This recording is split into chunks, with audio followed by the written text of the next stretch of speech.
Pithapuram municipal council సమావేశం నుండి walkout చేసిన కౌన్సిలర్లు మున్సిపాలిటీలో ఇటీవల నిబంధనలను విరుద్ధంగా అవుట్ సోర్సింగ్ ఉద్యోగాలు ఎలా వేశారంటూ నిరసన వ్యక్తం చేసిన కౌన్సిలర్లు వైసీపీ ప్రభుత్వంలో అడ్డగోలుగా పనులు చేశారు. టీడీపీ కౌన్సిలర్లు చైర్మన్ మున్సిపల్ అధికారులు తీరు నిరసిస్తూ వాకౌట్. 30 మంది కౌన్సిలర్లలో 24 మంది వాకౌట్. కోరం లేకపోవడంతో సభను వాయిదా వేసిన చైర్పర్సన్ గండేపల్లి సూర్యవతి గతంలోనే అవుట్ సోర్సింగ్ ఉద్యోగుల నియామక అంశాన్ని కౌన్సిల్ అజెండాకు తీసుకురావాలని తెలిపిన కౌన్సిలర్లు అవుట్ సోర్సింగ్ ఉద్యోగుల అంశాన్ని అజెండాకు తీసుకురాకుండా యథావిధిగా కౌన్సిల్ సమావేశాన్ని నిర్వహించిన కమిషనర్ మండిపడ్డ కౌన్సిలర్లు వాకౌట్ చేస్తూ నిరసన.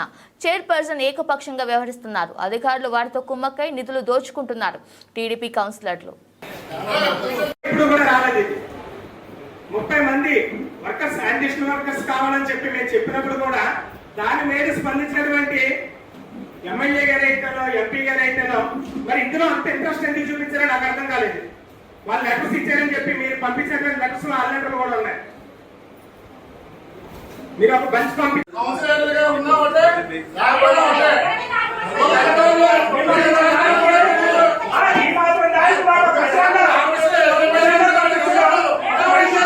ఎందుకంటే కౌన్సిలర్ అంటే గౌరవం లేదు ఎవరికి ఇక్కడ.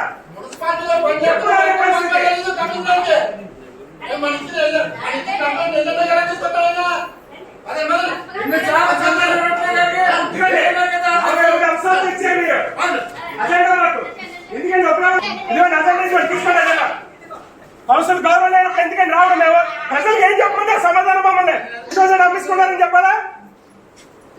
7 పోస్టులు అండి, 7 పోస్టులు. పోస్ట్ 10 లక్షలు చెప్పాలా? ఇంచుమించు ₹1 కోటి దగ్గర లాగిస్తారు అందులోని. ఎందుకని తీసుకోలేదు? కౌన్సిల్ గౌరవం లేనప్పుడు ఎందుకని రావడం లేవు? ప్రజలకు ఏం చెప్పమంటే సమాధానం మమ్మల్ని అమ్మించుకున్నారని చెప్పాలా? దగ్గర లాగిస్తారు అందులోని.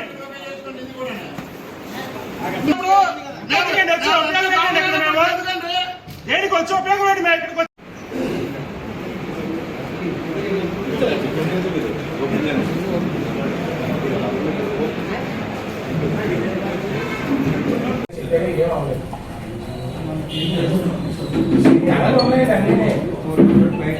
కమిషనర్